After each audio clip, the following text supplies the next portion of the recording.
दोस्तों, आज हम लोग ईओटी क्रेन इंस्पेक्शन के बारे में बताएंगे। हम लोग डिस्कस नहीं करेंगे कि ईओटी क्रेन क्या होता है, इसका यूज़ क्या होता है, what are different types of EOT, उसके बारे में नहीं बात करेंगे। आईआरटीसी के चैनल पर एक छोटा सा ट्रेनिंग वीडियो अवेलेबल है ईओटी क्रेन के बारे में। If you want to know more things in detail about EOT train, तो मैं रिक्वेस्ट करूँगा कि आप IITC के वेबसाइट पर या IITC के चैनल पर खोजें और you can please go through that. ठीक है, यदि आप मेरा कर्सर देख पा रहे हैं तो आप यहाँ पर देखें, यह इंस्पेक्शन चेकलिस्ट है। वहाँ पर टोटल 31 पॉइंट्स दिए हुए हैं और नीचे आप देखें ईओटी इंस्पेक्शन चेकलिस्ट और पेज नंबर 1 दिया गया है और यह इसका फॉर्मेट है। जैसा आप आगे देखेंगे रेफरेंस नंबर दिया गया है, ईओटी क्रेन इंस्पेक्शन चेकलिस्ट का नाम दिया गया है। आप चाहें तो आपके कंपनी का नाम यहाँ पर दे सकते हैं। तो यहाँ पर कंपनी का नाम हो गया है एंड किस तारीख को आप इंस्पेक्शन कर रहे हो वो डेट मेंशन करना बहुत ज़रूरी है, because this could be a legal document और this could be a evidence document in case of any accident. Okay, contact person, इस क्रेन को ऑपरेट करने के लिए, मेंटेन करने के लिए कौन रिस्पॉन्सिबल आदमी है उसका नाम और नंबर देना है। यदि आप चाहें तो इसको आप निकाल भी सकते हैं, but I would say that this is very essential information. यदि आप देखें तो यहाँ पर आपको साइट और यूनिट का नाम देना है ताकि पता चले कि यह यूनिट किस साइट पर अवेलेबल है और उसका लोकेशन क्या है। और सभी ईओटी ट्रेन का एक नंबर होता है और उस नंबर को आपको देना है। ठीक है, यदि हम नीचे जाते हैं तो हम देखते हैं कि एक सीरियल नंबर है। जैसा कि हमने बताया कि यहाँ पर 31 पॉइंट्स हैं और यहाँ पर डिस्क्रिप्शंस है कि हमको क्या क्या चेक करना है उसके बारे में दिया गया है। यहाँ पर कुछ description probably it may not be applicable for all each and every EOT. जो एप्लीकेबल नहीं है वहाँ पर उसको हम NA में मेंशन कर देंगे। जो चीज़ एप्लीकेबल है उसको हम चेक करके यस नो और रिमार्क पे डालेंगे। इसको कैसे करना है एक बार हम लोग इसके बारे में चर्चा करेंगे। यदि आप देखें यहाँ पर तो यहाँ पर इंस्पेक्टर का नाम है और इंस्पेक्टर का सिग्नेचर है। यह this is very essential information. कौन आदमी उसको इंस्पेक्ट किया है उसका नाम देना बहुत ज़रूरी है और उसका सिग्नेचर होना बहुत ज़रूरी है।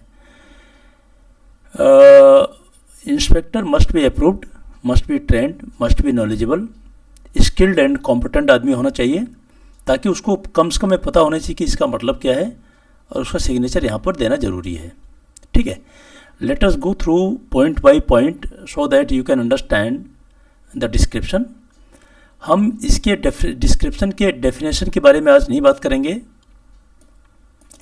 इसमें कुछ टेक्निकल वर्ड्स हैं, जैसा कि मैंने बताया कि एक छोटा सा मेरा वीडियो है आईआरटीसी चैनल पर।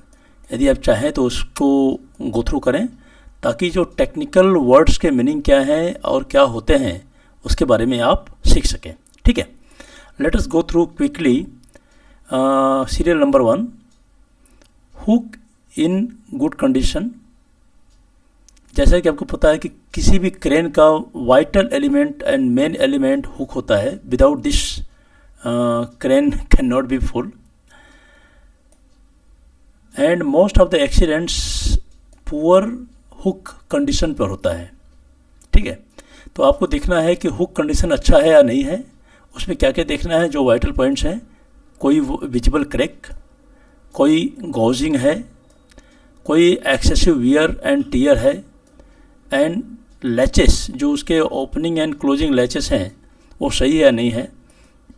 यदि सब कुछ सही है तो आपको यहाँ एस पर टिक मारना है। यदि मान लीजिए किसी भी कारण से आपको लगता है कि there is excessive wear and tear on the hook, then you can put no here. जब यहाँ नो वर्क कर दिया तो आपको यस पे मार्क करना ज़रूरी नहीं है और एन पे मार्क करना नहीं चाहिए। और फिर यहाँ रिमार्क मेंशन करना है कि आपको you have seen something abnormal wear and tier on the hook. ठीक है, तो यही अप्रोच हमको सभी पॉइंट पर देना है। सभी पॉइंट को हम क्विकली गो थ्रू कर लेते हैं and we will note define the points. Second point ये है the block is in good condition. आपको चेक करना है, check block level free from damage, wear और लूसनेस इन द असेंबली और fittings.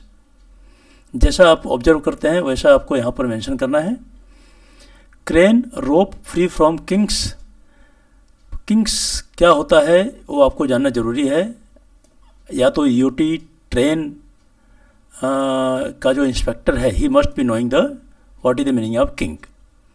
As we mention that the inspector must be trained competent so that he can understand what is the meaning of king.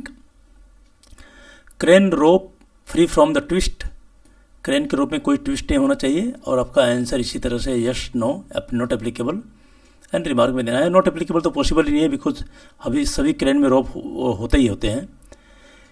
Crane rope free from bird caging. Bird caging क्या होता है वो आपको जानना ज़रूरी है, inspector को जानना ज़रूरी है। I hope if you are maintenance manager, maintenance engineer, operator, safety officer, safety manager, तो आपको यह जानना ज़रूरी है। इसीलिए मेरा रिक्वेस्ट है कि इस चेकलिस्ट को आप ध्यान से पढ़ें और इस चेकलिस्ट को अपने कंपनी के हिसाब से कस्टमाइज़ करें कि जो भी पॉइंट्स हैं, कुछ पॉइंट आपके लिए एप्लीकेबल नहीं होंगे तो उसको आप निकाल दीजिए, या आप चाहें तो इसको रखें और यहाँ पर एन करते जाइएगा जब आप इसको इंस्पेक्शन करते रहें। Crane rope free from excessive rust and corrosion. यह point we have seen mostly at offshore platform, और जहाँ पर आपका फैसिलिटी और आपका साइट यदि समुद्र के पास में सी शोर पर है तो वहाँ पर कोरोजन, इरोजन एंड रस्टिंग पाया जाता है। Crane rope free from excessive wear and abrasion. It is very very vital element and vital points to be seen during each inspection। आपको ये पता होना चाहिए एक्सेसिव वियर का मतलब क्या होता है। शॉर्ट में मैं बताना चाहता हूँ कि कभी कभी वायर रोपमर कहीं कहीं मोटा हो जाता है, कहीं के पतला हो जाता है, तो that you can say excessive wear and tear और excessive abrasion. Limit switches are in working condition. किसी भी क्रेन में, किसी भी ईओटी में वहाँ पर बहुत सारे सेफ्टी लिमिट स्विचेस होते हैं, सेफ्टी गार्ड्स होते हैं, सेफ्टी ऑटोमेटिक इक्विपमेंट्स होते हैं। आपको सभी लिमिट स्विचेस का एक चेकलिस्ट होना चाहिए और सभी लिमिट स्विचेस को आपको चेक करना है। चेक करके देखना है कि वेदर लिमिट स्विचेस काम कर रहे हैं कि नहीं काम कर रहे हैं। वह देखना है कि डिज़ाइन इंटेंट क्या है। कभी limit switch motor switch up करेगा, कभी लिमिट स्विच वायर रोप के ड्रम को बंद करेगा, कभी लिमिट स्विच हॉर्न देगा, कभी लिमिट स्विच इमरजेंसी ट्रिगर करेगा, कभी लिमिट स्विच का अलग अलग फंक्शन होता है, वो आपको चेक करना है। Hoist drum working in smooth condition. जहाँ पर वायर रोप मतलब कि का स्टोरेज होता है उसको वायर ड्रम बोलते हैं, होइस्ट ड्रम बोलते हैं, उसको आपको चेक करना है वो सही काम कर रहा है। No overlapping of ropes on the wire drum. यदि वायर ड्रम पर रोप का ओवरलैप्ड हुआ है तो दैट मीन्स वायर रोप धीरे धीरे ख़राब हो जाएगा and that is not good situation. This में आल्सो क्रिएट एन एक्सीडेंट, वह आपको ध्यान देना है। No oil leak from the hoist drum motor check करना है आपको। SWL safe working load. Safe working load सभी ईओटी क्रेन पर मेंशन करना जरूरी है। This is a legal statutory requirement. Testing date and due date of testing is displayed. SWL हमने कब चेक किया है, उसका final authority and competent person कब चेक कराया गया है, उसका डेट मेंशन होना चाहिए और उसका new date, next due date कब है वो पता होना चाहिए, उस पर लिखा हुआ होना चाहिए। Operating button are in working condition, आपको चेक करना है। Multiple speed and emergency stops are in working condition. EOT crane या ट्रेन में इमरजेंसी स्टॉप बटन्स होते हैं, ये अमुक लोकेशन पे दिया गया होता है। तो एक तो आपको ऑपरेटर केबिन में होगा, एक तो रिमोट बटन के पास में होगा और कुछ अलग अलग स्ट्रेटेजिक लोकेशन पे होगा, और वह सभी बटन को आपको चेक करना है कि in case of emergency this button is able to stop the EOT।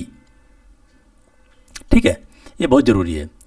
And main switch provided in the cabin, cabin में आपके पास मेन स्विच बटन होना चाहिए ताकि जब ऑपरेटर आप बाहर निकले तो उसको स्विच ऑफ कर दें, to prevent unauthorised access. Overload siren horn is working condition, हर क्रेन का एक ओवरलोड कैपेसिटी होता है जो डिजाइन कंडीशन SWL से नीचे मेंशन किया गया, सेट किया गया होता है। इन case of operator is lifting anything more than the SWL should be giving the siren और हॉर्न। बम्पर इज विजिबल, उसका बम्पर या बफर विजिबल होना चाहिए। फायर एक्सटिंग्विशर ऑपरेटर केबिन में होना चाहिए। Updated authorised operator list available होना चाहिए। क्रेन को यूज़ करने के लिए ट्रेंड ऑथराइज्ड स्टाफ होना चाहिए। अनट्रेंड अनऑथराइज्ड स्टाफ को आप एनकरेज मत करें कि EOT ट्रेन को ऑपरेट करें। Unauthorised use of crane EOT is illegal, so that is why we have to make a list of authorized operator which should be available in the operator cabin. remote operation switch box and cable अच्छे condition में है और emergency button है, वो आपको check करना है। Emergency push button working condition में है, वो आपको चेक करना है। Main power supply switch condition should be in good condition. Control panel board should be in good condition. All metal panel, crane including rail and other equipment should be earthed and bonded to prevent accumulation of static electricity. This can create a source of ignition, as well as this can also create some personal injury in case of electrocution. Crane, rail, driver platform should be free from obstruction and oil and grease, आपको check करना है। Long travel brakes should be in working condition. This is emergency things and we must ensure that this should be working condition. Access for control operator and in case of emergency should be free from obstruction होना चाहिए। Handrail should be available on the platform. Rubber stops should be there on each end of the rail. जैसे कि आपको पता है EOT train है या crane है, रेल पर चलता है, तो रेल के दोनों तरफ स्टॉप गार्ड्स होने चाहिए, रबर गार्ड्स होने चाहिए ताकि कोई इंजरी नहीं हो। इन case of emergency it can help. Inspector का नाम होना चाहिए जैसे आपने बताया हम लोगों ने, और सिग्नेचर होना चाहिए। And this is you can use as a monthly और weekly, but daily checklist should be there which is also very important. So guys, I hope you have enjoyed this session, and I would request you to please subscribe the channel so that you can get latest information in your inbox. And मेरा request है कि आप इसको subscribe करें, bell icon को press करें और अपने दोस्तों को भेजें। With this, I hope you have enjoyed this session. Thank you very much. जय हिंद, जय भारत। Thank you.